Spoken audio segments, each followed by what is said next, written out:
prescription en matière pénale. La parole est à monsieur Alain Tourret, rapporteur de la commission des lois constitutionnelles, de la législation et de l'administration générale de notre République.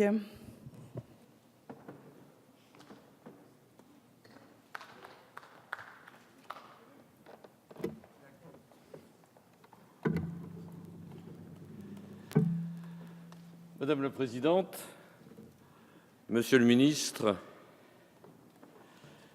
c'est une grande et belle loi que nous allons vraisemblablement voter après l'avoir si bien travaillé pendant de très nombreux mois. Je voudrais d'abord adresser mes remerciements. D'abord à vous, Monsieur le Ministre, qui m'avez toujours fait confiance et qui avez accepté que l'on fasse d'abord un rapport important, qui avait suggéré à Monsieur le Président de l'Assemblée nationale de saisir le Conseil d'État, la première fois de la législature en ce qui concerne une proposition de loi, avec une décision du Conseil d'État d'une exceptionnelle qualité. Je voudrais remercier Georges Fenech. C'est la deuxième fois que nous travaillons ainsi ensemble. Nous avons à l'unanimité fait passer une loi sur la révision des décisions pénales, avec votre appui, Monsieur le Ministre, en qualité de président de la Commission des lois. J'espère que nous arriverons, ayant cheminé de la même manière, au même résultat. Pourquoi fallait-il changer les règles de la prescription pénale? D'abord, la prescription pénale, c'est un mode d'extinction de l'action publique. Cela remonte à Auguste. Et puis, dans l'ancien droit, la modernité des décisions prises en particulier par Saint-Louis en 1246, si mes souvenirs sont bons. Et puis est arrivé le Code Napoléon en 1808. Les choses étaient claires. Il devait y avoir une prescription et cette prescription devait s'appliquer d'un côté à l'action publique, de l'autre côté à la peine, en retenant ce qui a toujours fait la spécificité française, la contravention, le délit, le crime. Et puis, au fur et à mesure des ans, on s'est rendu compte que les choses étaient beaucoup moins simples que cela. La première chose, c'était une véritable schizophrénie qui s'est établie entre, d'un côté, ceux qui voulaient faire appliquer la prescription et, de l'autre côté, le refus absolu de l'opinion publique et des victimes en particulier d'admettre la prescription. Deuxième chose, à partir de 1935, la Cour de cassation a décidé de se prononcer contra legem, contre la loi, qu'elle est normalement dans l'obligation d'appliquer, mais avec une continuité dans son opposition telle qu'elle ne peut que nous interroger au bout d'un certain temps. Car après tout, qui a raison? Napoléon en 1808 ou la Cour de cassation à partir de 1935? Et on conçoit très bien que tout cela a un peu explosé sous la pression de la criminalité économique, c'est-à-dire tout ce qui concerne la criminalité intelligente. Le législateur est lui-même intervenu à de multiples reprises pour opacifier les règles. Des prescriptions de 30 ans ont été inventées pour les délits, 30 ans pour les délits, 30 ans pour les crimes. De nombreuses prescriptions étaient des prescriptions abrégées. Finalement, plus personne ne s'y retrouvait et l'opacité était devenue la règle. Or, nous avons besoin de sécurité juridique. Et avec Georges Fenech, lorsque nous avons interrogé tous les spécialistes, qu'ils soient magistrats, qu'ils soient avocats, qu'ils soient professeurs de droit, tous nous ont dit « on ne peut plus rester comme cela ». Alors nous avons regardé ce qu'un certain nombre d'entre nous avaient déjà ébauché. Nous avons regardé la réforme proposée par M. Mazot, qui est restée sans solution.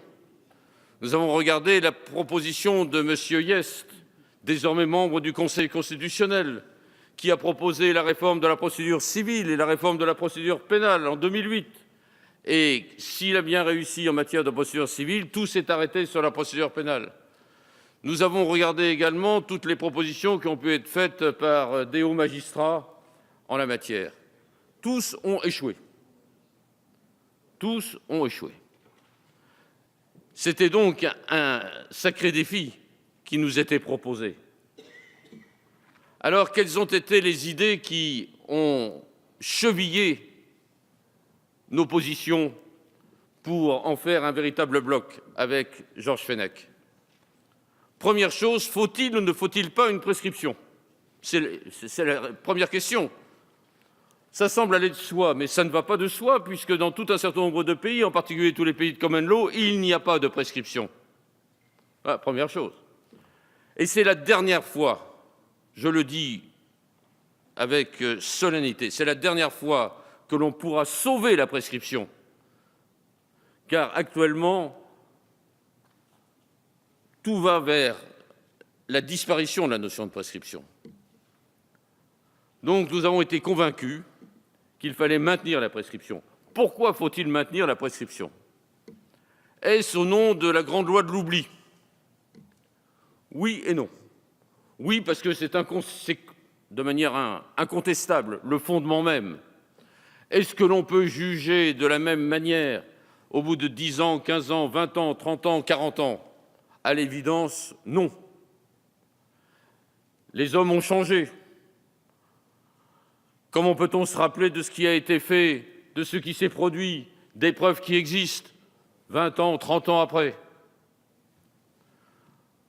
Deuxième chose, on avait soutenu que la prescription s'imposait un peu par le fait que celui qui a commis une infraction a supporté le poids du repentir pendant toute la durée susceptible d'exister jusqu'au moment où on ouvre le point de départ de la prescription. Ce repentir ne nous a pas tellement convaincus. Ensuite, il y avait le problème de la disparition des preuves. Problème délicat, car incontestablement, les preuves ne sont pas que des preuves scientifiques.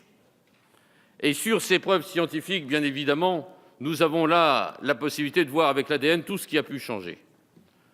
Donc, nous avons pensé qu'il fallait un équilibre entre le droit à la sécurité et celui du procès équitable, un équilibre entre le droit des victimes d'obtenir réparation après une déclaration de culpabilité de l'auteur d'une infraction et celui de chacun d'être jugé dans un délai raisonnable, un équilibre entre la mise en œuvre des moyens techniques d'élucidation des infractions et enfin un équilibre entre les différents foyers de sens de la peine, entre le rappel de la loi et la défense de la société. Ce que nous ne voulons pas, c'est que la prescription soit un moyen général d'impunité.